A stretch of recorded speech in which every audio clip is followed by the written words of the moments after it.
চক দিয়ে আমাদের সবাইকে স্কুলে পড়ানো হয়েছে, সেটা কিভাবে তৈরি হয় চলুন দেখি। সবার প্রথমে এই ভিডিওটিতে একটা লাইক দিয়ে চ্যানেলটি সাবস্ক্রাইব করে রাখুন। ক্যালসিয়াম কার্বনেট পাউডার একটি মিক্সার ট্যাঙ্কে ফেলা হয় এবং ওপর থেকে ভাঙা চকের টুকরোগুলো আবারও এই মিক্সারেই দিয়ে দেওয়া হয়। এরপর এই মিশ্রণে জল এবং ক্যালসিয়াম সালফেট মিশিয়ে এটি ভালোভাবে মেশানো হয়, যার ফলে একদম মসৃণ একটি পেস্ট তৈরি হয়। এবার এই তৈরি মিশ্রণটিকে হাত দিয়ে মোটা মোটা রোল বানিয়ে সেগুলিকে এক্সট্রুডার মেশিনের মধ্যে দিয়ে পাস করানো হয়, যার ফলে চকে লম্বা লম্বা রোল তৈরি হতে থাকে। এরপর এই রোলগুলিকে একটি গোল ধাতব কাটার কাটতে থাকে, যার ফলে ছোট ছোট চকের স্টিক তৈরি হতে থাকে।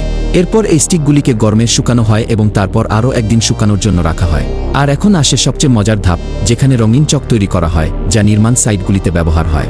এর জন্য তৈরি করা সাদা চকগুলিকে পিগমেন্ট মেশানোর মেশিনে সেট করা হয় এবং ওপর থেকে কালার পিগমেন্ট বা রং যোগ করা হয়।